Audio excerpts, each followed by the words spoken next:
Well, good evening, everybody, and welcome to another fine show of the Jimmy Palumbo Show. That's right, show number 189 here at Shea.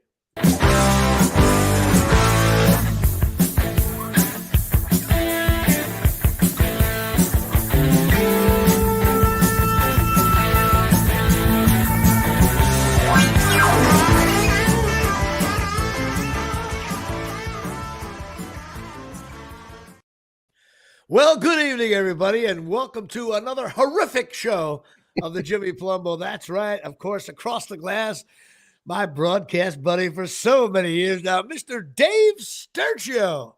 How we doing, Dave? I'm good, and I actually think that I was a part. I don't know why, but I remember these things. I think I was a part of episode 89, and I don't know why, because I remember you making a joke about Billy Joe Dupree or some shit. And that's where here we are 100 later, but I don't know if I was full time with you yet. I don't know if it was a little mix of the Chris Gooch. We should probably try to find that out. I don't even know. It feels like it's been that long. Yeah. Show number 189. And of course, Tyson Hogan checking in on the comment page here at Shea. Yes, of course. Listen, the obvious ones are the most obvious one to me is Jason Dominguez. And then of course he's not 89.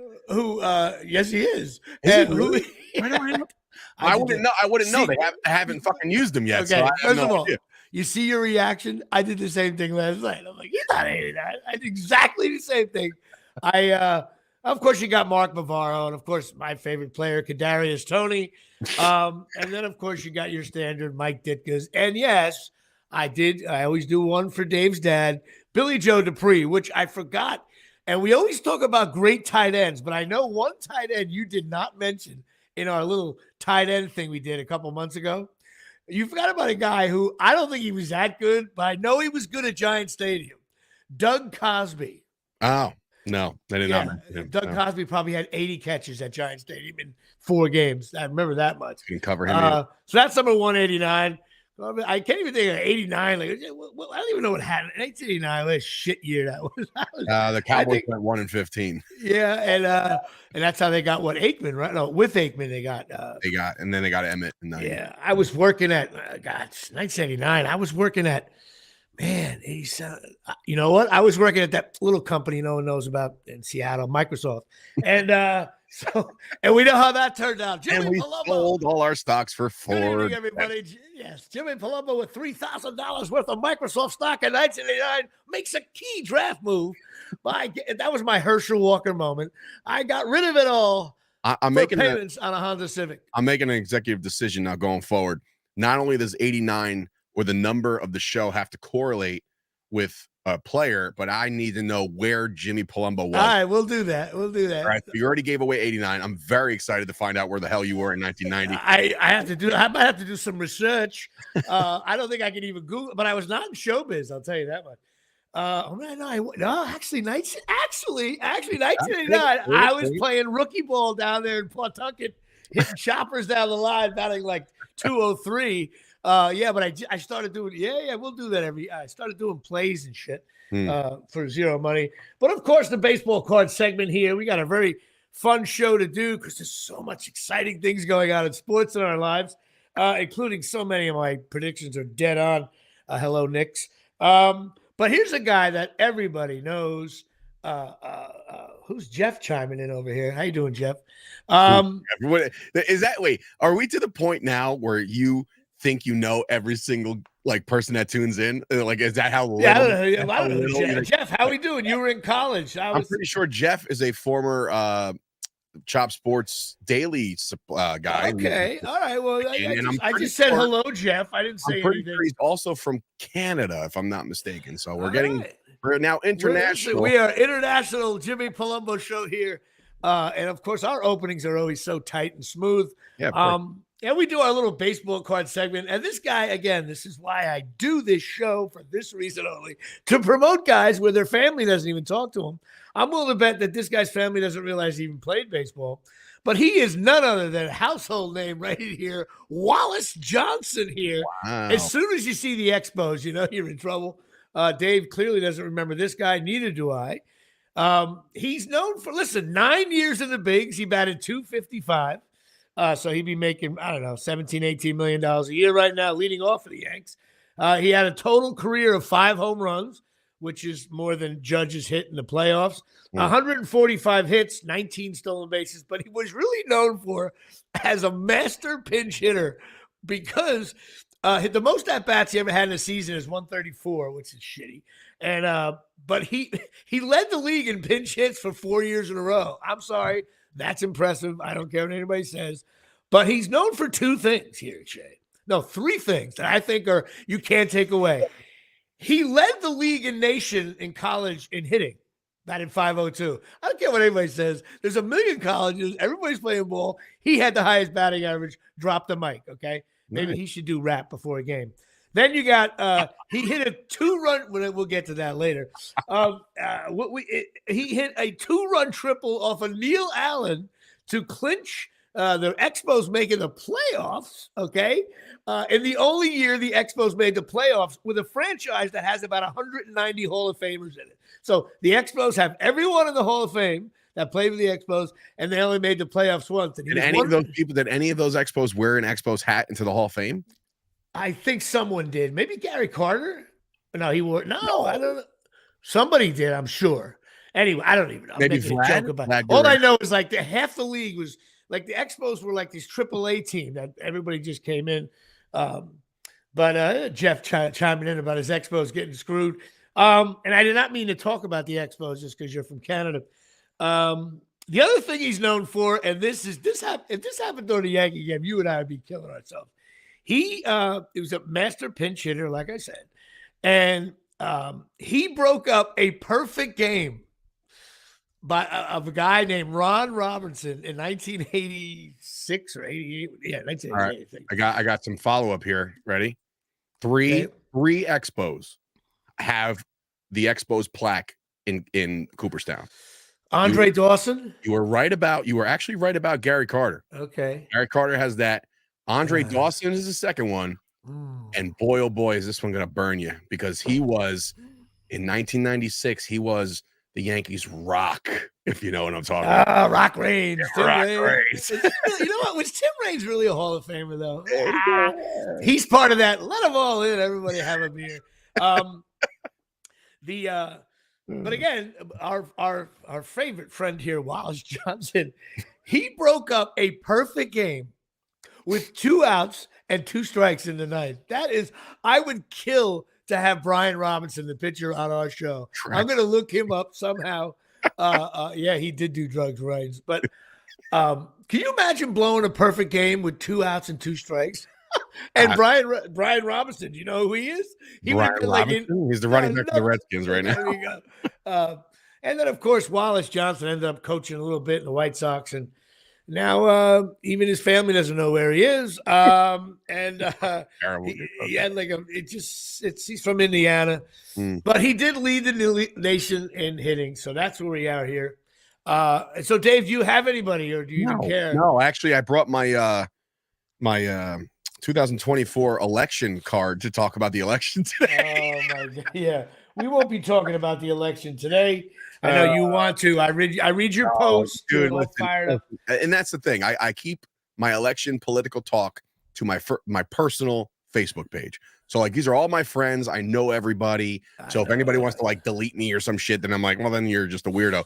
But like any political shit, I keep away from my public. You shouldn't delete a friend over who's going to run for election. I think that's a problem with our country. My God, you have a difference of opinion. I know. You want to, you're going to vote for whatever, the liar or the person who never won an election. It's all, whatever you feel like you got to do, you got to do.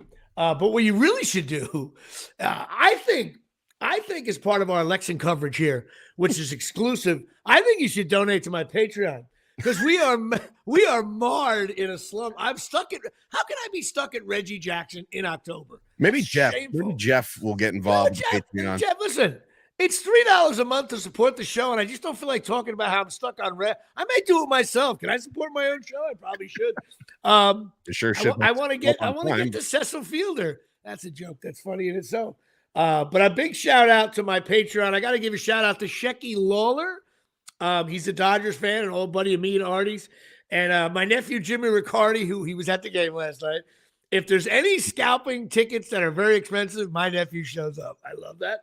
And also Jeff Fulgione, who I was on a phone call with this week regarding beer league and investments and stuff like that and fun things.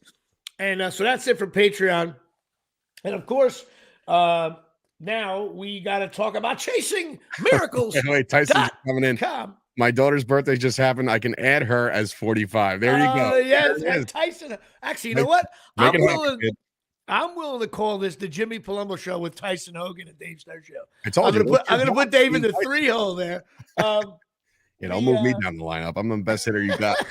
I know, but we're 8 games out with 9 to play. Yeah. The chasingmiracles.com. That's right. The stem cell patches. Go on this website. Talk to Tommy and Donna. I'm wearing them right now. My mother wears them. Her friends wear them. No needles. They're non-invasive. It's all non-transdermal. This stuff works. A lot of athletes use them. They're patches. They're easy to use. They look like those little Band-Aids, circle Band-Aids. You pop them on, wear them for 12 hours, take them off for 12 hours, and that'll do it here from the Omni. You got to check these things out. And if you use them, Dave, and you get tested by your boss and you pee in the cup, what happens, Dave? You will absolutely pass a performance-enhancing drug test That's it. for using these patches. Other things, maybe not so much, but that is all you have to know about chasingmiracles.com here from Shea. Go check it out. Talk to Tommy and Donna. They were busting my balls this week about some other stuff, which is funny. They're Florida people, so or they're Jersey people, but they live in Florida now. But we have someone waiting in the wings here at Shea, I think, although I don't see her right now. Yep. She's waiting. She's waiting in the wings. We have a special guest. I think she's been on our show before years ago. Don't recall that. Down at the studio, she didn't come on one day. I don't know. It would have to be a Chris thing, and I just doubt that. Okay. Well, first of all, I have a million nieces and nephews, but I only have 5 official nephews and 1 daughter. So I run a 6-man operation in terms of dad and uncleship. But my cousins have kids, and since I'm very close to my cousins because our dads were twins in Colonia, my cousins' kids have kids, and they have tons of girls in there. Finally, we added some girls to the roster. And coming on our show is my cousin Joseph Palumbo's daughter, Madison Palumbo, getting involved here from the Omni. Madison, how are we doing today? I'm good. How are you? I'm doing all right. So listen, this is great because we talked about Wallace Johnson, and and now I'm sure. You think your dad knows who Wallace Johnson is? No, he doesn't. Sure he does. But we got to have her on because Madison is well. First of all, let me just see something here. What I wrote notes, but I wrote it text notes. I wrote a little notes because first of all, Madison is I don't know whether you call it sports reporter, sideline reporter. How do you word what you do there? Sports reporter for now. Okay. Hopefully you make it to the sidelines one day. All right. So she's a sports reporter, which is cool as shit. And well, tell me a little bit about, let's see. Now, where did you go to college for all this stuff? So I originally went to Central Connecticut State University for my undergrad, and I played lacrosse there, and I was a double major in strategic communications and journalism. And then for grad school, I went to Syracuse University, the SI Newhouse School of Public Communications, and I got my master's in broadcast and digital journalism on the sports media communications track. Quite a mouthful. Wow, that is a mouthful. I know. Hey, did you do any internships along the way? I'm just curious to see if anyone. Oh, actually, I didn't do it. No, I'm kidding. I also interned at Chop Sports summer of 2022. That's right. She was an intern. Now, of course, the question really, since you bring up the internship, there was a certain key liaison to the internship program, which would be Uncle Jimmy Palumbo with a quick 3, linking Madison up with Chops Sports Studios, which is fun. We had a lot of fun with that. I think I got three interns over there, but of course, she was also the first ever female Chop athlete, when she was playing with Chop, she was making some side hustle money, selling NIL. That's awesome. Yeah, you were very good in lacrosse. Well, first of all, Central Connecticut is a D1 lacrosse. That's pretty cool. That's hard as hell to do. So you did all that now, and also Syracuse. You know, all the Alberts are up there, and that's the top communication school. I knew that when I was at Rutgers a couple years in. People were like, oh, you should go up to Syracuse. I was like, fuck Syracuse. I hate the football team. So I'm not going up there. But I did go to a game at the Carrier Dome, which was newer back then. I heard it's a little banged up now. They actually just redid it. They redid it. Well, now it's called the JMA Wireless Domes. Excuse me. Of course. But, which I was still getting used to when I was there. But they actually just redid all the seats inside the dome. Oh, wow. Months ago. So now it's not like benches anymore. They have like actual folding seats, which is pretty nice. Well, I used to do a bit in my stand-up about the Carrier Dome because it was called the Carrier Dome. The largest manufacturing of air conditioners in the world is Carrier. And when you went to the Carrier Dome, they didn't have air conditioning inside the Carrier Dome. And I that would be like to me being like the McDonald's Center, and you can't get a McDonald's hamburger there. And also the first time I went to the Carrier Dome, Rutgers, Syracuse, we were chugging beers outside the stadium because at Rutgers you couldn't drink inside. And we were being like losers, like chugging these 16 ounces, trying to like, let's go in with a buzz. I was a young kid. I was being a jerk. And we get inside last year, but whatever. Yeah, nothing's really changed. But we get inside the Carrier Dome and we hear like beer here, yo beer here. We were like, what?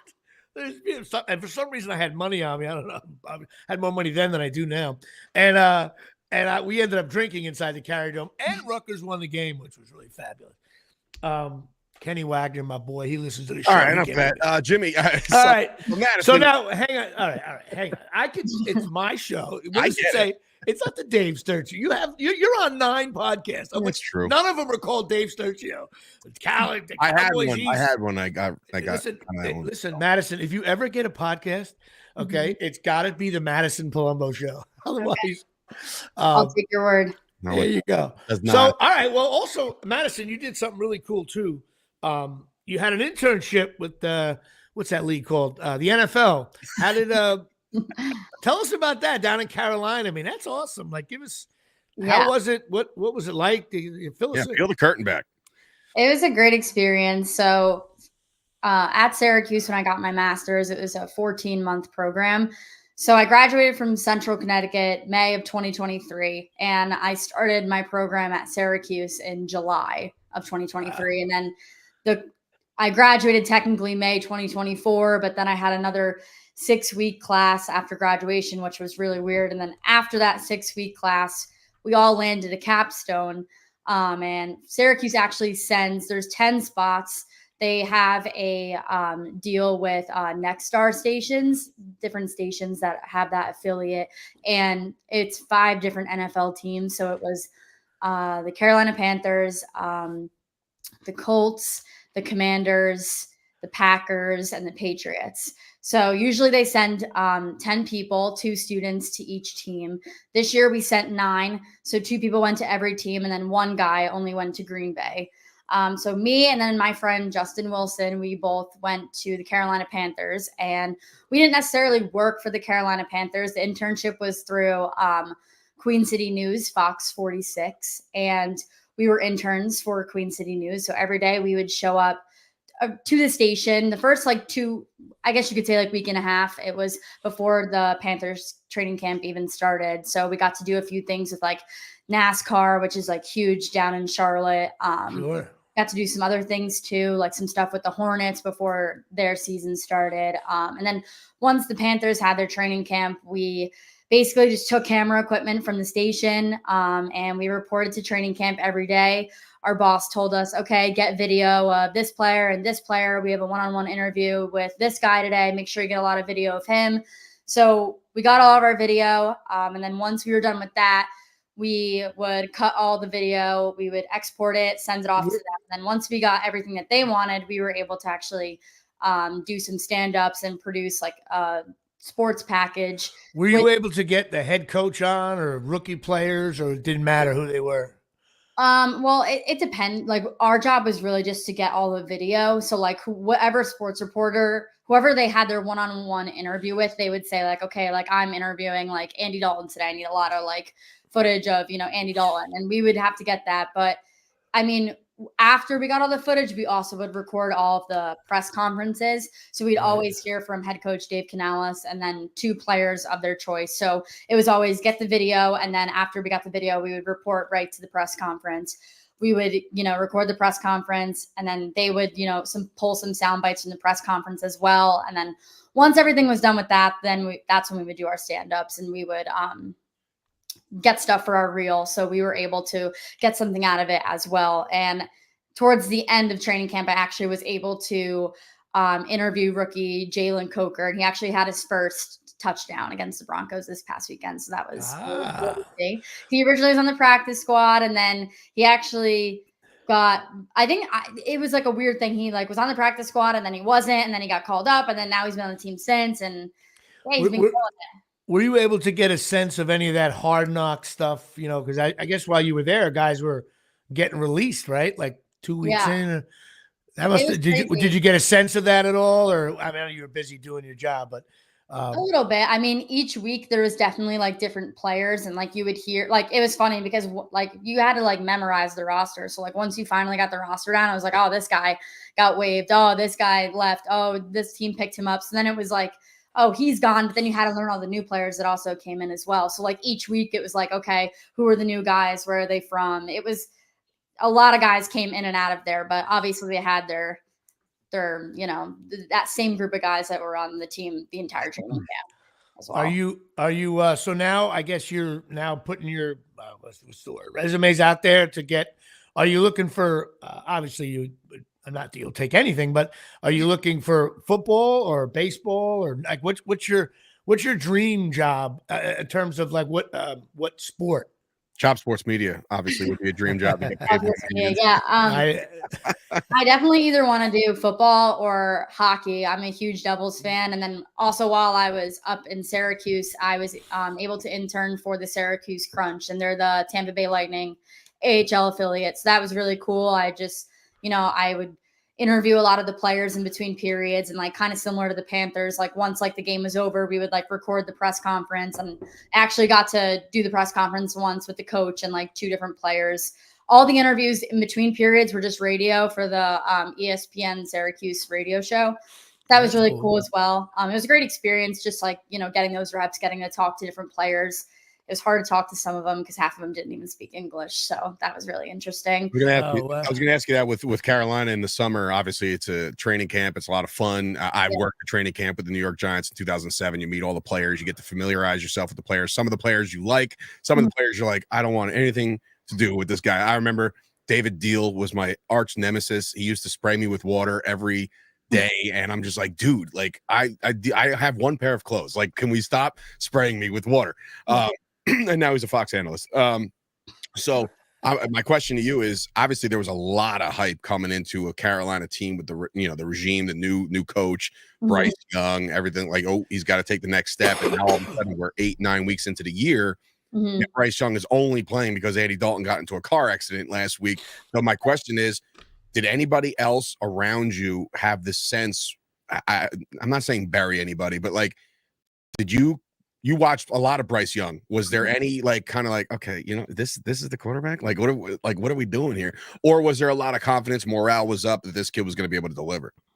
I mean, no one, the coach and his teammates, obviously no one ever spoke poorly of him. They had a lot of high hopes coming into the season. They thought, okay, yes, he obviously had not a great rookie year, which was tough to watch, but you have to remember, it was his first year in the NFL. He was a stud at Alabama, came out of Alabama, and everyone had these high hopes for him, but it was only his first year in the NFL. And everyone was like, all right, maybe he needs 1 year under his belt to get used to this. This is a whole different level of talent. I mean, yeah, you played at Alabama, but now you're in the NFL. It's completely different.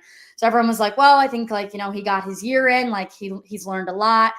He's been training a lot. He, put on some weight, he's bigger now. So everyone had a lot of high hopes. I mean, it's safe to say that they probably are a little disappointed now, especially with having to, bench him with they benched him week 2 or 3. And now, he's, you said, he's only playing because Andy Dalton did get in the car accident. So, I mean, he didn't play horribly against the Broncos. I mean, he had 2 touchdowns to, Leggett and Coker, like I said before. And, he put up some yards, but I don't know. I think people definitely had a better feeling going into year 2, but I mean, the Panthers, I don't even think Bryce Young is the problem. I think it's just they haven't been good since 2016. Like it's not just one person. I'll even put Bryce Young's name in there around the trade deadline. Don't be surprised if Bryce Young is moved. I literally had to do something with trade deadline recently, and I put him in there. I was like, I would not be surprised if he went to a different team and completely like lit it up somewhere else. I mean, yes, I think like he needs to like sit back and like learn and watch. I mean, a lot of quarterbacks have had to do that, and now look at them. Like now, I know the Giants are telling Daniel Jones to do a lot of driving this week. Take the car out. What a great joke that is. Actually, I did hear a rumor that Bryce Young to the Giants. Did you hear that as well? That's kind of what I was alluding to. Hey, can't be worse. Okay. So I didn't realize you were a hockey fan, Devils fan. We're all Ranger fans in our family. Joey, your dad's not a Devils fan, is he? Yeah, he is. I mean, we have respect for the Rangers. Like, I'm not like, oh, the Rangers. I mean, kind of, but like, I mean, listen, I don't know. When Joey got really into it, and then it just kind of like took off, and now my parents are hooked into it as well. We went to a game last week actually for his birthday. We went to Devils Lightning, so that was cool because when your dad was in high school, he was a Ranger fan. That's why I go by where you're a fan. Get out of but here! You do know, old man changing teams midway? No way. You're not allowed to do that. Right, that's what I'm saying. So I don't think your dad did that. So I think you had it wrong the entire time. No.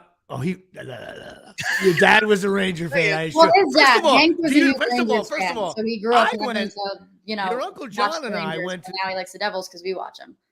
Right. So but deep down inside, he's a Ranger fan. But I went to the first Devils game. Do you know that with your Uncle John? Did you know that? No, it's a rare little thing right there. First ever Devils game? First ever. I got a banner hanging in my closet. First game ever. Sometimes you wonder, how old is Jimmy Palumbo? Well, listen, I got to. So obviously, you're a sports fan for sure. We all know that.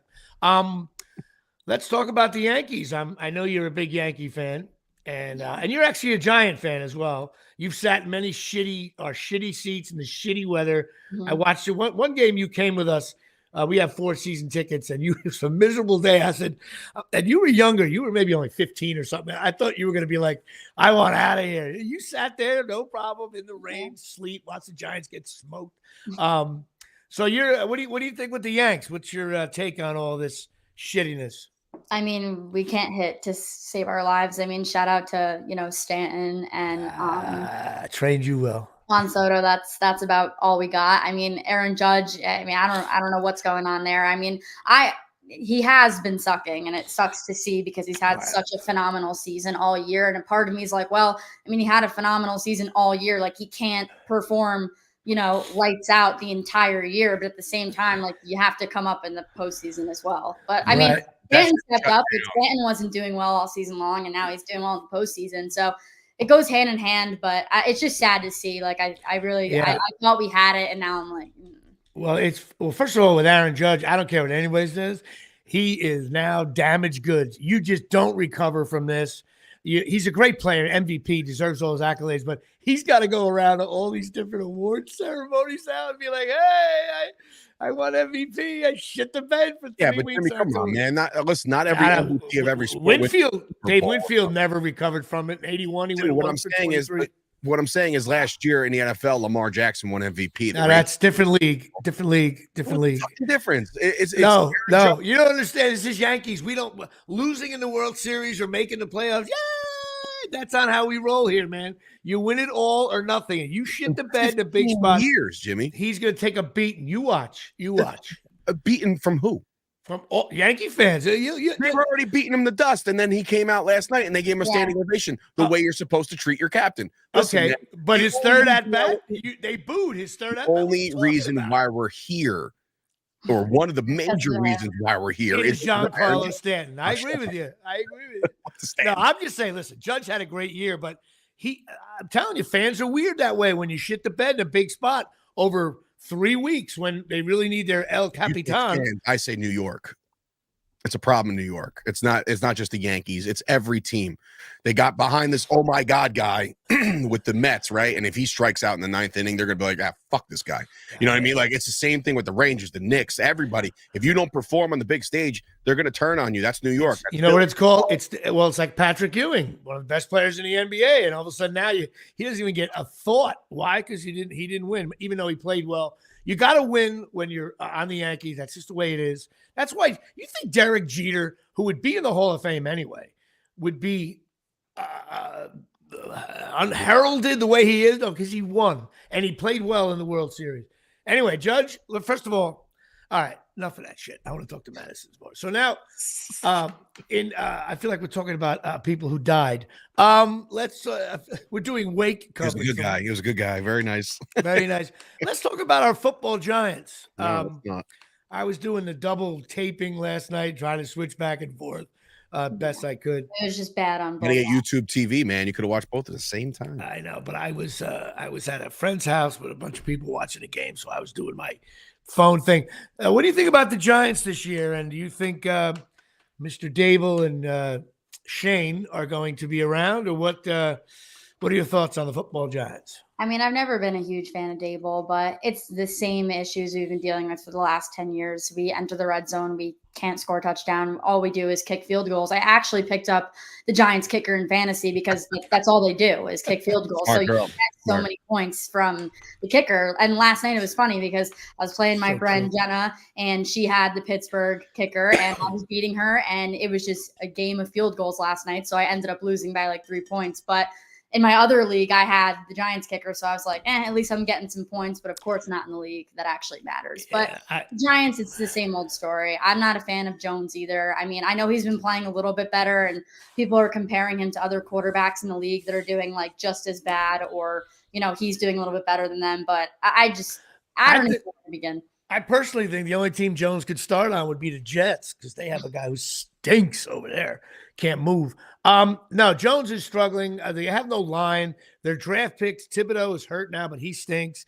Neal, he stinks. They have all these draft picks. You're talking past draft picks. This year, they actually hit some home runs, I think. I think that Malik Neighbors is going to be a star in the league. And I also think even their latest round draft pick, I believe it was a safety. He's going to be good too. So I think the Giants actually drafted well this year, all things considered. However, he also passed on Jaden Daniels. I digress with that. It's just, there's that other linebacker on the Cowboys they passed on to. I forget his name. Oh, Mike Parsons, yeah. The one who used to be compared to Lawrence Taylor. Those comparisons are gone. Well, listen, we'll bring up as part of my coverage here. Dave's a big Cowboy fan. I think they stink. So does probably Dave right now. But they stink in a different way. The Giants stink because they don't have any talent. They don't have any coach. The whole thing stinks. Stadium stinks. Players stink. Coaching, everything stinks. Fans stink. I stink. But the Cowboys, to me, are loaded with talent. I don't know why. I think they have talent there. I don't know. What's your thoughts on the Dallas Cowboys? I mean, I love CeeDee Lamb. I always have. Me too. I think he's awesome. I have him in fantasy too. But I mean, I thought the Cowboys were definitely going to be a little bit better this year as well. And it seems like Dak and CeeDee just are not on the same page whatsoever. And you could tell that CeeDee is like extremely fed up, and like Dak's fed up, and everyone's fed up. And it seems like one big mess. But I mean, you're right. Like, they have a lot of assets and a lot of talent. It just seems like it's not really clicking, just like the New York Jets. I mean, come on. What kind of like the excuses are on, like, you have so many guys that are good, but no one can click together to pick up a win. It's insane. It starts up top, man. You can have all the world players and the best players at every position, but if your coach loses the locker room, or your GM/owner is senile and can't seem to get out of his own way and can't stay off the radio, shit happens. That shit boils down. I don't know if you saw the Trayvon Diggs thing. I know Kyle was in the chat before. He said they asked if we were getting Trayvon Diggs. I heard he's a friend of this show. The Trayvon Diggs stuff, man. I mean, my man like has 500,000 followers, and he decided to shoot me a DM and fucking get on me because I called out his effort or lack thereof, right? And then this past week, now the new viral video is he's coming out of the locker room. He went to his, and this is Madison, this is your generation, so bear with me. The fact that Trayvon Diggs, after losing to the 49ers, ran to his locker room and his locker and grabbed his phone first before getting addressed by his coach, before, in team meetings, he grabbed his phone and he went to Twitter to see if anybody was talking shit. and he found out that somebody was talking shit, and he also found out the guy was standing right outside the locker room. So he decided, you know what, the hell with this. I'm not going to respond. I'm going to go out there and I'm going to talk to the reporter. So you, being a reporter yourself, you got to tread lightly when it comes to calling people out by name. I'm not a team reporter. I cover the team with a couple podcasts, and my following on Twitter is 95% Cowboy heavy. So I talk my shit because I see it with my eyes. But now you got guys that are coming out of locker rooms saying like, yo, you don't know what I do. You can't do what I do. And nobody says that. I'm not out here saying like, I could have thrown that ball better, Dak, or I could have covered, that. Wait, hang on a second. Chris Gucci can cover as well. Chris Gucci could probably cover everybody and beat them all in a race. Right. Because he thinks that way. And that's fine. It's called confidence is key. And he's instilling that in his nephew now, who, by the way, is a stud of a safety in Olbridge. I will say, I can only say that it starts at the top. The team is not gelling right now because of the fact that McCarthy has lost the locker room. He's got a bunch of divas in his locker room. And I said my biggest thing was, I made a joke. I said, man, I can't believe Dak Prescott came running out of the locker room to confront a reporter. I was like, oh, wait, that didn't happen? Oh, why? Because he's a grown man. You know what I mean? Like, these are children doing this shit. They're 25, 26 years old. And they're coming out of locker rooms and have you ran into that? I mean, listen, I've been in a training camp. I know it can get nasty because guys are battling for positions. Did you ever find yourself in a position where you're like, while recording, there's a fight over here, and I wonder, what's going to happen? What's the fallout of that? Did you run into any of that, or does Carolina suck so bad that they can't even fight each other right? I mean, not necessarily fights, but there definitely was some guys on the Panthers that didn't like the media. And Justin and I, my partner at training camp, we were a little confused because we didn't really know exactly what happened because, we just got there. But like during practice, like we would always stand in the end zones. And sometimes, the running backs or the wide receivers, they would come like right in front of us, the quarterbacks, and they would throw into the end zone. So like the players would like catch the ball like right in front of us, right in front of our camera. And like sometimes the guy would like say stuff like about the media, or like they had like a personal like issue with media before we got there. And it was funny because Justin and I were like, oh well, it wasn't us, like we just got but they're definitely, and like there was fights like when like they had like combined practices, like when the Jets came, there was tons of fights. It happens all the time. And fights did break out between the Panthers as well, like just during training camp. Like you said, guys are battling for those positions, so it tended to get a little. How did you get to Aaron Rodgers?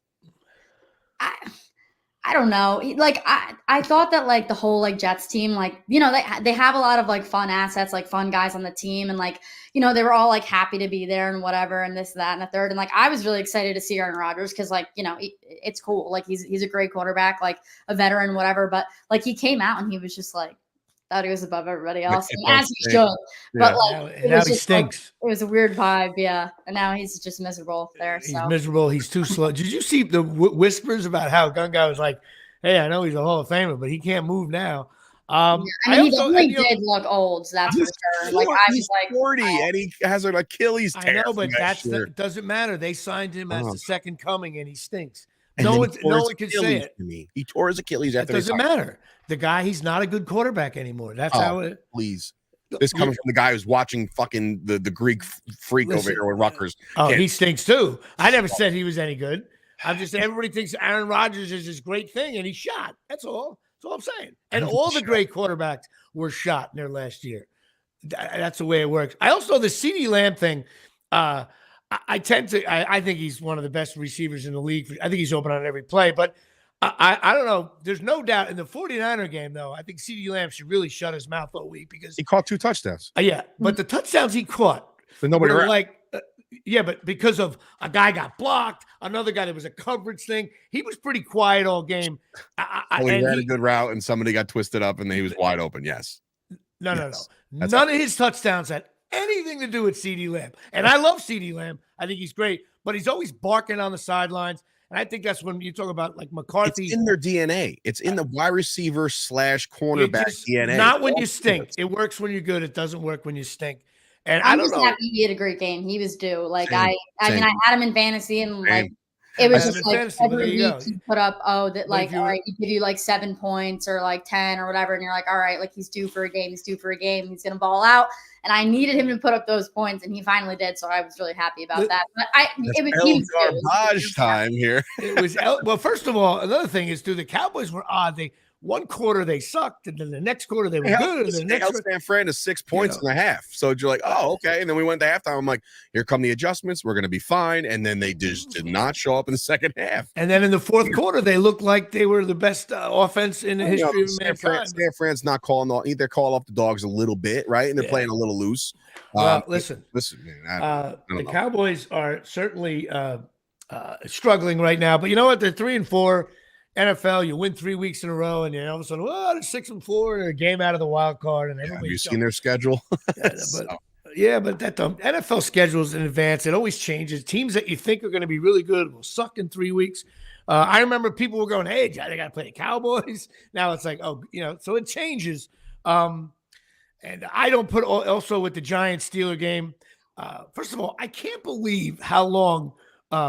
What's his name? Tomlin's been with the Steelers. I mean, that's Kyle's favorite coach, by the way. I mean, I wasn't even 18 years ago. I was living in LA. I've had 3 coaches since 1960. It's unbelievable. I mean, it's the Browns have had 15, maybe more. And the Steelers never. I would love the Steelers never suck. If you bet the Steelers winning 7 games or more since Tomlin got there, you own a house in Allendale. You know what, though? I'm trying to think. What year did they suck? Well, I'm trying to think. I'm talking about suck. When's the last time the Steelers picked in the top 5 of the draft? Well, that's what I'm saying. When they drafted Big Ben, you would have to think that was a high draft. So the year before, or did they get him on a trade that we forgot about? Like I just feel like whenever you turn the Steeler game on, they're always up 9-6. Like no matter what time of the game, first quarter, last quarter, they just never suck. And I feel like my teams, the Giants and Rutgers, was the 11th overall, always suck.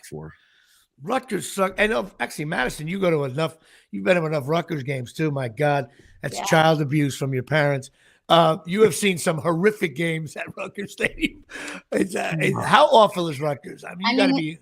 It's just the same story every year. Like you're like, okay, another year of like Rutgers football. Like we got Shiano. It was like, all right, we're going to turn this around. It's going to be great. You go to like the third or the fourth game, they're usually undefeated or they have like a winning record. And then shit just hits the fan every year, like midway through the season. And that's exactly what happened this season. Again, it's like, I was at the Washington game. I was like, oh my gosh, this is insane. It was so fun. And then, they go on the road for the next 2 weeks or on the road again. Shit. It just was a mess. I want to do I'm not going anymore. My sister's going. She's going to bring her roommates. And the Wisconsin game, I was like deboweled during the Wisconsin game. And I'm doing a documentary. Maybe you can help me. It's called Route 287 North, My Journey with Rutgers Football. Because I have to drive home an hour on that miserable fucking road, 287 North, in the dark, by myself. And I listen to the post game only because I want to die fully encased in death. And I listen to the same shit they ask the same. It's the same. Well, certainly we got to get better. Oh my God. I want them to hire thugs. I want to hire a coach who has got problems, mental issues, an alcohol problem, and we go 8-4. I'm so sick. I'm so sick of this nice guy. I can't wait to hear about like 4 guys dropped out. That's what I want. And they were leading the league in reception. To the portal they go. Oh my God. I know it usually takes a few years to like rebuild a team, but like it's 5 years. He's been there 5 years. How long we can't rebuild? Like example, like Syracuse just got Fran Brown, and like now like he's completely like Indiana the program, and like now they're doing well. I mean, aside last week against Indiana's 8-0 or 7-0. And everybody hates Franklin at Penn State. He loses so many games. He loses 2 games a year, and he gets recruits all 5-star kids, and everybody's bashing him now. Though, man, it's the Wild West right now, man. It's NFL free agency with unlimited spending. You can spend and get the best recruits now going forward, and there's not going to be a goddamn thing anybody can do about it. So that's the problem with college. But it's not like Rutgers lives in an area where we're not in West Virginia here. There's money and we have the most alumni that live an hour away. But again, the NIL game, we should succeed at the NIL game. If you're the top recruit and somebody's like, and the kid's at the table, right, at his high school table having a press conference, and there's a big R on a hat, and then there's also Ohio State, Penn State, Notre Dame, Florida. Where do you think that kid's going to go? And don't tell me Rutgers. We still shouldn't lose to Wisconsin the way we did. I mean, you're talking about individual games. I'm talking about I just can't take it. I'm tired. I'm a tired Rutgers fan. And now we got the Rutgers basketball. You've been following that at all, Madison? No, I actually haven't. I haven't watched any basketball yet. I mean, Yeah, I they know just it's they'll just start up starting, next week. but They got the kid, Harper and Bailey, the the best recruiting class in the history of Rutgers. I mean, anytime you out recruit like Kentucky and Duke, you did something right. But I get the same feeling. Something happens when you get on campus. Maybe they'll avoid 287 when they're driving to campus. I don't know. You will arrive at Rutgers as a great player. I don't know if it's the water there or the air or the college air. Take Route 18 instead, Jimmy. Get out 18. Do not get out 287. There's something happens to Rutgers players and they suck, even though they look like they're pretty good so far. But in the exhibition game, the kids did all right. But everybody's so high on the Rutgers basketball. And I'm like, I want to be high too, but I just feel like, another suffocating loss to Monmouth. I just can't take it anymore. But listen, if they put it together, Jay Bird, Johnny Mashaw checking in here live from the Omni. She never watches live. What is this all about? That's because her favorite niece in the world is on too. Well, now don't say that too loud. There's a bunch of nieces out there. They don't, how do you think Drew feels if she hears that shit? Drew's not listening. She's in college playing lacrosse, running around over at Bloomsburg University, which is cool. Playing lacrosse too, which is awesome. So I guess she got all the. It's always fun to go to the Rutgers games now to see who gets the divvy down tickets. Well, Madison she just said she's like Drew's getting the rest of the tickets for the rest of the year. Drew's getting she's taking my ticket for Minnesota. Well, she's bringing a bunch of her roommates, so I think there's like 5 of them. I may have some extra tickets too. I have to pick up my daughter Natalie at dance on that day, and I don't know when she's getting out. So maybe I'll give them to Dave. I don't know, Dave Sturt Show. Maybe you can bring your kids to that if it's a warm day. And they're simulcasting this live at Absolute Eyewear right now. So that's Craig and Janine are watching live. Yes, and the old stomping grounds. Yes, and Janine, we were going to do a live show. We got to do a live show from Absolute Eyewear. Episode 200, man. I'm telling you, let's do something. We'll do that live from. And then we can all get drinks. We can all get drinks across the street at the best brewery in New Jersey right now. They are top notch, Jimmy. You know why? And this isn't an endorsement based off of them paying me to say this. Every time I've gone there now, clearly I watched the Yankees get to the World Series there, so that now has a special place in my heart. But every time I'm there, the first time I went, they're just like going around saying like, "Hey, do you like us on Facebook?" And I'm like, "Yeah, I follow you everywhere. And can you prove it?" And I'm like, "Yeah," and I'll show them or whatever. First night I'm there, I get a signed Mike Richter 8x10. So Stanley Cup winning goalie 8x10 just for liking the fucking thing. And then next week, the following, I think it was the game they lost on Friday. I got a signed Johnny Damon card thing. Right? So, and it's just, I didn't ask for it. They're just, this is who they are, man. So this is Woodbridge's finest, doing great things over there, Woodbridge Brewery. And now they're bringing in the Oh My God guy from the Mets. They're bringing in Marty Brodeur, Madison, if you want to go meet Marty. Yeah, so their guests are just incredible. I can't get over the fact, and I know how it works. I know that these guys are not cheap. So they're putting their ass on the line. A lot of these, and and then Clay Holmes was there, and nobody showed up. So it is what it is. I listen. He wanted to be. Clay Holmes wanted to come on my show. I said no. First of all, there's like eight Yankees right now who are not coming on my show. Yeah, including Aaron Judge. But Stanton could host a show whenever he wants. Because he's my favorite player. Even by the way, did you see the base hit for you, Jimmy? That's why he has to do. First of all, did you see the base hit Stanton got last night? It was like a golf shot rope. He's by far the coolest Yankee of all time.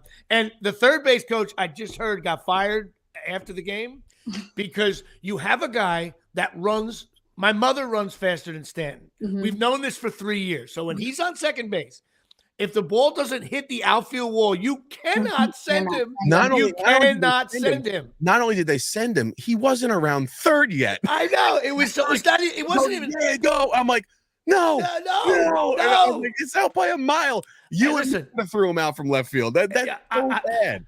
I know people are mocking out Stanton because of his speed, but that's just the way it is. But we've noticed something new. Right. And then the third base, this is like the third time he's gotten thrown out at the plate. What are you doing? He's our best player right now. Don't even let him get hurt. Yeah, it looked like he almost did when he slid into. Right. I'm very surprised he didn't get up like, well, Stanton's laboring now. He's holding that quad, or something. I felt that was going to happen. So, and also, if you, there's a lot of fans out there that are very technical with the Jimmy Palumbo Show. And you will also hear that I was one of the early ones to say that everybody thinks Soto's really good in the outfield. Not. I think he stinks out there. I don't care what anybody says. It's another effort thing, man. It's an effort thing. I'm watching him like kind of jog into on a fly ball I knew you should have had. Like, and by the way, that little slide thing at the plate when you're down 4-0, how does that not work with any Yankee? You got fat fuck Joe doing the opening thing. That no one like that. Matter of fact, they didn't pan to the crowd. In LA, they had what's his name? And you see the coach is doing this. You saw, like I said, I posted. They looked like Rutgers fan in the third quarter. They were like, "Why is this here? What is this?" That was horrific. That was. I don't know why they brought him out. That was arguably the worst thing that the Yankees have ever done, because not only that, and somebody brought it up on Chop Sports, is that not only that, like Jeter threw out the first pitch and you heard the voice of Bob Shepard right before it, like and then you hear wow, the pageantry, and then it's like show New York and I'm like, oh no, what is did you hear did you hear what they're doing tonight for the entertainment? Oh, I know that Paul O'Neill's throwing out the first pitch. Umpire's just gonna say play ball. There you go. And here we go. That's it. Play ball. Boom. I don't want to hear. Nobody wants to see that. Fucking concert, bro. I'm telling you, man. And not only that, he didn't know the word. I think I'm pretty sure he was drunk. I don't mind him being drunk, because if I was a Yankee fan entertaining, I'd be drunk too there. But I just thought it was, again, I'm 59 years old. I just find that I know I'm never going to understand. Like, I hate all the Super Bowl halftime shows because I don't know, everybody's half naked running around. I don't get that. But I get that. But that was awful last night. It's just something about Yankees are just and plus, and then I made the mistake of having to go to my phone and find out the Knicks were shitting the bed with 4 minutes to go. I was like, the Knicks was a cheap shot last night. I literally, if I was to face a sports god, I would say, okay. Dodgers are good. Yankees get bitch slapped. The Giants stink. I get that. Well, what's with that? I don't need this Knicks thing. I felt like I got hit by an arrow in the back. Like, what is that? Oh, the Knicks thing. Yeah, that was rough. That was awful. And I didn't watch the whole game, so I can't, because there was other priority. If anybody was watching the Knicks game only last night, you're a great fan, because there was so much other shit going on. All right. Well, of course, Madison, you know well that I don't know how your cornhole is, but Dave's cornhole has been there's issues with Dave's cornhole. Oh my and for weeks now. Now listen, you're a woman, so I can't be talking about your cornhole. But that's it on this show. I'm just gonna fucking leave him the rest of the way. Well, listen, she's a fan. She knows when, like, for instance, if the Yankees win the next couple of games, that everybody in LA's cornhole will be tight, and I'll be selling more of these. But this is from cornholelevel.com here, Shay. Nice. If you got a cornhole board, you hook this thing on, you move it. Matter of fact, I got to get one without the Rutgers thing, because it's making me sick. It's killing sales. Moving in, it's 20% off if you mention the JP Show, cornholelevel.com. It'll make your board there exactly where you want it to be. And, of course, they sponsor one of the biggest NFL power ranking in the world.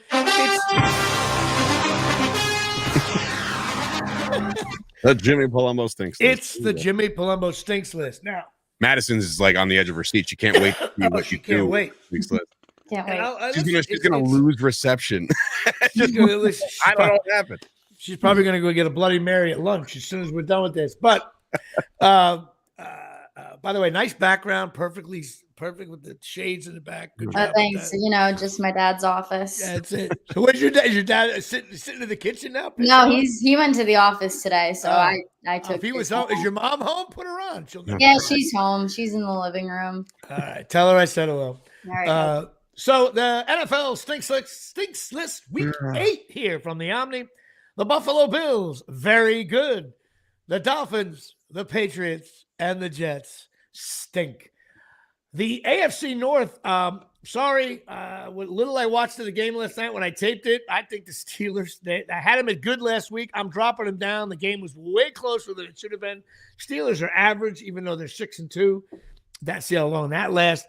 The Baltimore Ravens, they lost to the Browns. And when you lose to the Browns, and when you lose to Rutgers or the Browns, you automatically drop. They're average. The Bengals and Browns, I'm sorry, you stink.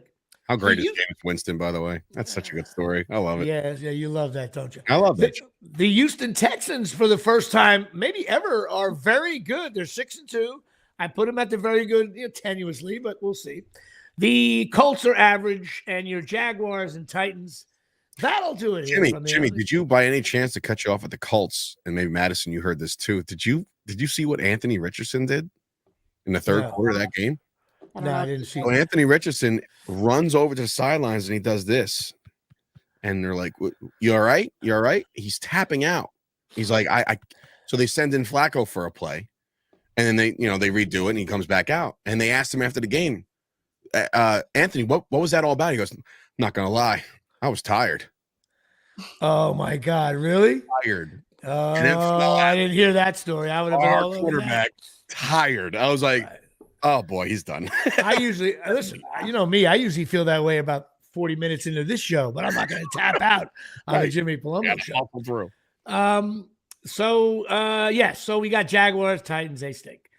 Kansas City Chiefs. I must be the only one. I know they're great. Listen, they're great, but I don't think they're that good. And they're 7-0. The gods. I predict once this Chief thing, when Mahomes retires, I don't think the Chiefs will make the playoffs in my lifetime again. There's some kind of deal going on with the devil where it's like, we're going to make you.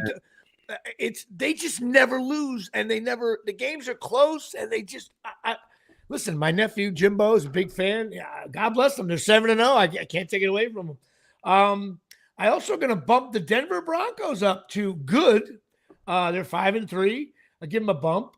The Chargers are average, and the Raiders have stunk the Raiders are like the Giants. The Giants are worse than the Raiders, actually. So the Raiders stink. Now down to our favorite NFC East. I have the Washington Commanders as very good, even though they got lucky on what a horrific. By the way, the player on the Bears celebrating as the snap is going off. See, this is why the NFL stinks. The whole thing stinks.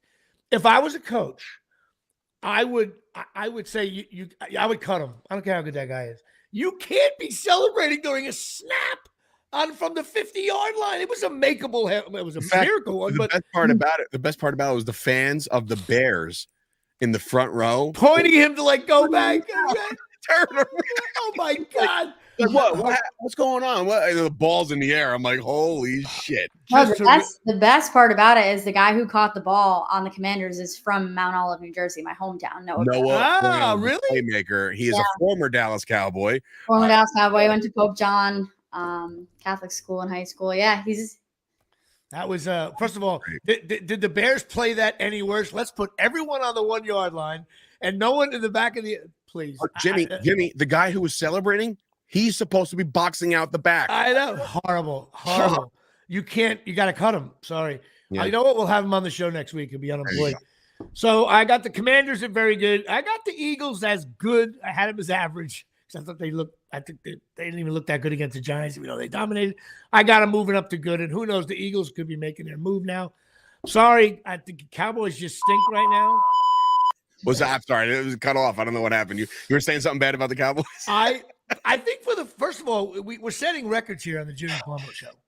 I actually think for the first time, I've had the Cowboys stinking the last 2 weeks, and you actually agree with me. Now, again, you know how it works. The stinks list is a moving, living organism, and I will move them up as I see fit, but they stink. The Giants, I can't even, the whole thing, I don't like any. The only best thing about the Giants is Steve Venditti. There you go. I didn't even say. He didn't even drive off the road today. I agree today. Detroit Lions, got to put them at very good. The Packers, I'm going to put them at good. 6-2. I can't believe they're that good, but they are. Minnesota Vikings, I know your mom's favorite team. I got to drop them down to good. I had them at very good last week. How did that happen? Like, is she from Minnesota? No, she said that growing up, she just loved the color purple. So she just went with it, which is so on. See what happens?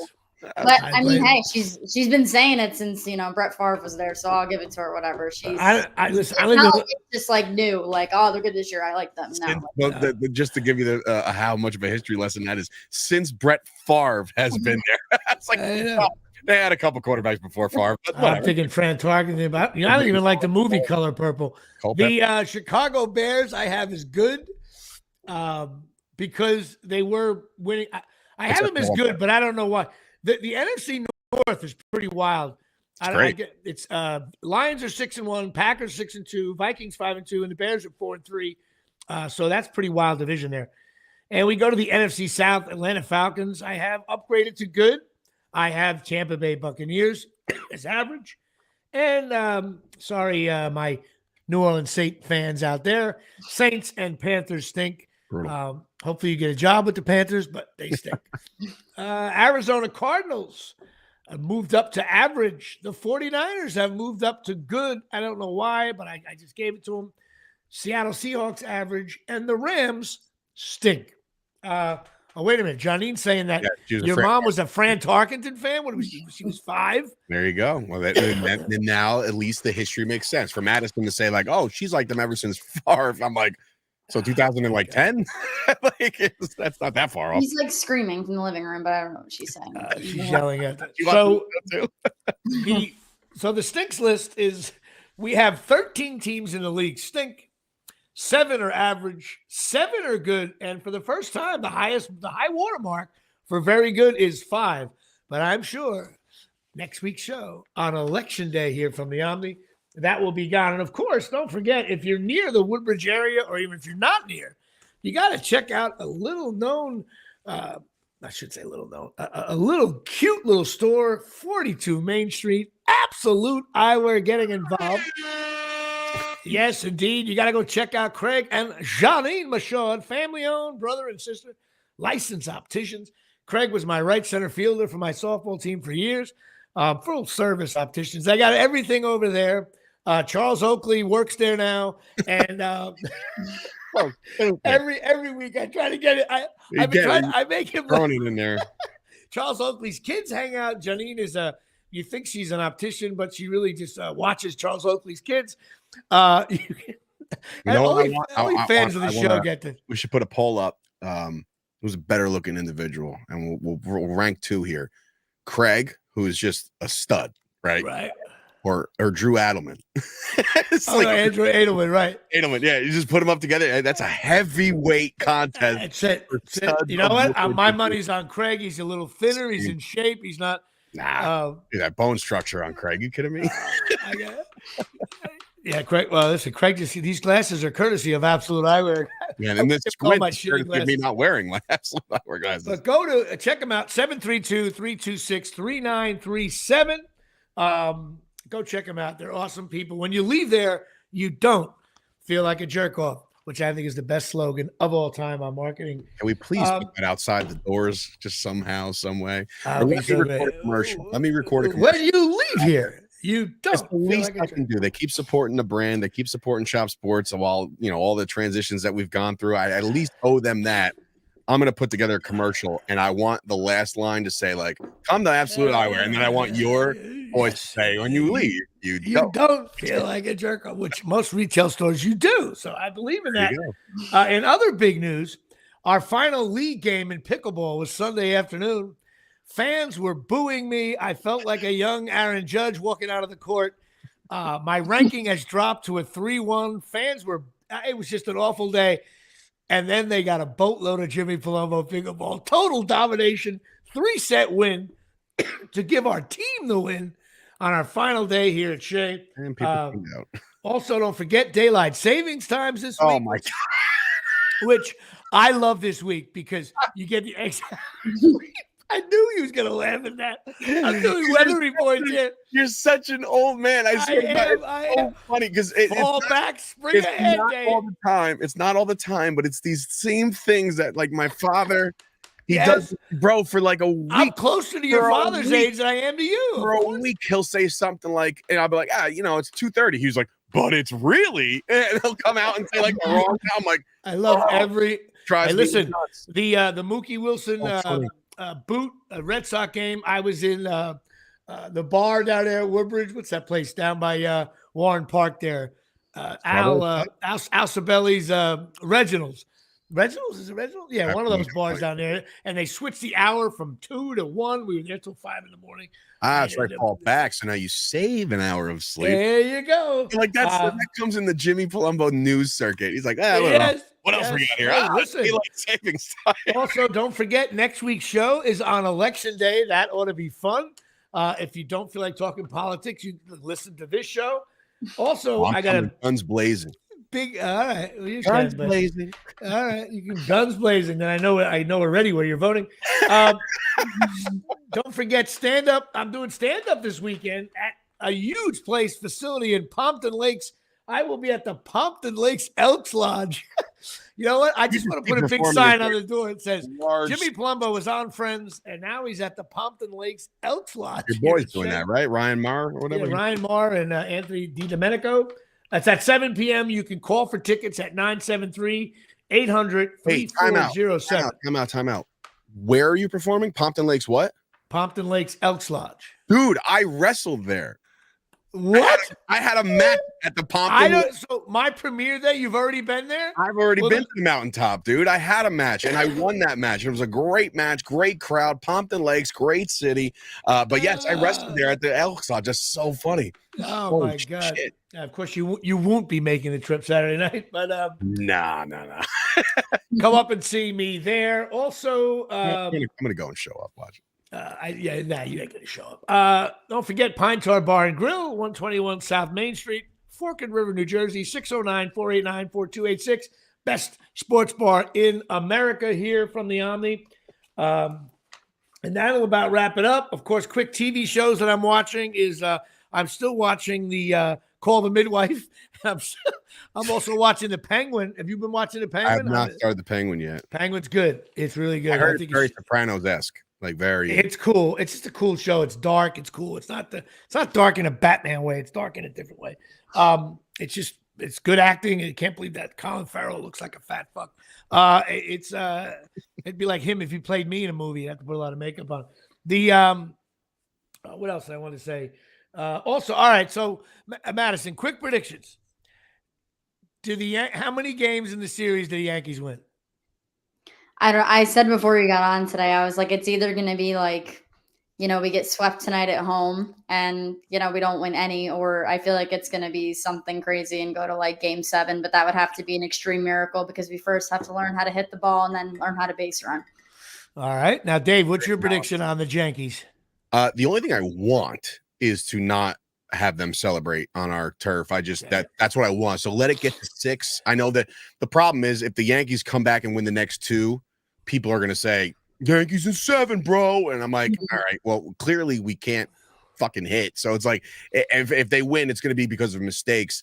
I want this to go 6 at the very least, but I think tonight curtain closes because I think a bullpen game is not in the recipe for anybody. And the fact that Garrett Cole's not pitching is just like, I don't know, man. Well, Boone's on the hot seat again. The Jimmy Palumbo prediction, the New York Yankees will be going to Los Angeles. I know it's going to happen. And for one main reason, the Dodgers starting pitchers all of a sudden look like the 1970 Orioles staff, okay? And their off-speed curveballs are all getting strike. And the Yankees, they walk, they take pitches. The Dodgers pitching staff has been way over their heads. Every off-speed is catching the strike zone. The Yankees are down in the counter. I don't think that's going to last. It cannot. It didn't happen all year. I think the Yankees the bats are going to become alive, and they're going to somehow win the next 2 here at the Big Ball Orchard. And I don't know how they're going to do in L.A., but I think they are going to Los Angeles. And that's about it for the show. Madison, you rock. You can come on anytime you want. Madison, how can people find you if you're a public figure nowadays? Well, you can follow me on X and you can follow me on Instagram if you want. It's just my name, Madison Palumbo. There you go. For having me on, I appreciate it. It's a lot of fun. Other side of the pillow, Madison. Keep doing it. If you ever want to come on and talk about something that annoyed you, our show tends to be about if something annoys you, not a positive thing. So yeah, a lot of things. You know what? It'd be great to have you on next week because Rutgers has a bye. But maybe I won't be as bitter on the show. But thanks for coming on. I appreciate it. I hope you had fun. Thank you. Thanks for having me on. All right. Well, listen, Dave Sergio, we went a little long today, but so what? Gotta go get my little girl now. Yes, so do I. Just lost her first tooth, Jimmy. By the way, that Halloween post, come on. Oof. I got a strong squad. I really do. It's very cute. Yeah. I missed you know what? I loved walking around with my are you walking around Thursday, Halloween? Are you doing all that? Yeah. They got the parade and shit during the day, and then I'll take her out. Right. We did like a town-wide one of those. Like they don't do it. Don't tell me your town. They don't do it on the day, right? No, we're gonna go on the day, but like my stepsister's town did like a Sunday thing. So of course, like we're gonna eat lunch, and we're gonna go right around 12:55. And I'm like, so wait, like what do we fucking? What do you mean? Okay, they only scheduled it like this, Jimmy. They only scheduled it like this because they knew Dallas wasn't playing until nighttime. Okay. So that's why I was able to just get up and go. Trust Madison, me. I've been trying to tell him that his, just like your dad had to go all over the country with you and your sister with lacrosse, and he missed a lot of games. Dave thinks he's with his two kids, he's not going to miss any games. Wrong. That's completely wrong. But here's what's going to happen in 2 years. Your daughter, you might as well open up another credit card, because Halloween, you don't just go with one little princess costume that covers all 5 Halloween events. She said, well, Daddy, I can't wear the pink princess dress. I wore that at Aunt So-and-so's house. Now she has friends, and now she wants to dress up like her friends, and this, that, and the third. So you get the over and under on you buying Halloween costumes is 4.5. You will buy 5 costumes, and then Miles, of course, will be like, oh, and he'll get all, and you'll listen, I'd be absolutely remiss if I didn't wish my son a very happy 3rd birthday coming up on Saturday. Big Miles is going to be 3 years old already. I'm going to have a 5-year-old and a 3-year-old. Where is the time going? Now, how are you handling him with the Jets being so shitty? Are you talking to him about that, or? Well, my favorite thing right now is that Stella knows numbers and knows how to count. So now when the Cowboys are down, she'll literally come right up to me like, Daddy, the Cowboys have less. And I'm like, no, you should have her watch the Giant game, though. She should watch. Miles should watch the Giant game, because she can only count up to 10, right? Usually the score is 9, 6, 6, 9. She knows agrees, yeah. She's so adorable. Last night we're watching some of the. I got the split screen going, and I'm like, she goes, "Who are the white and black or the black team?" I said, "That's the Steelers." She goes, "Are they bad because they steal?" And I was like, they're bad for a lot of reasons, but yeah, we can go with that. Yeah, sure. Go nuts. Yeah, you should tell them the Giants are in blue and their fans are feeling blue and down and out. She always comes up to me. She goes, I love it. But the problem is I watch so much football. It's not always Dallas, right? So she always goes to me, Daddy, who's good? And I'm like, well, it doesn't really matter. This thing doesn't matter. But last night I made sure. I was like, she goes, who's good? I was like, well, rooting for the Steelers because Daddy hates the Giants. Well, listen. That's our show here. Big shout out to Wallace Johnson and and his family and extended family. Madison, thank you so much for coming on. You got it. And we'll see you guys on Election Day. Please go out and vote. Vote early. Vote on the day. I don't care how you vote. Just do it. Vote early. Vote. I voted yesterday. It was a good time. Who'd you vote for? Oh, I don't know. Yeah. Never. I won't reveal who I voted for. But I'm gonna tell you who I'm gonna vote for right now. I'm voting for to be the one to win this thing. So let's do that. I will tell you this. Here's my one political statement. I can't wait for 2028 because all of the players that are around now will be gone. Some of them will be dead, and they'll be all gone. And we can maybe get back to Democrat, Republican, regular election crap. With that being said, good night, everybody. Good night, everybody. We'll see you next week with a very special guest. He's lying.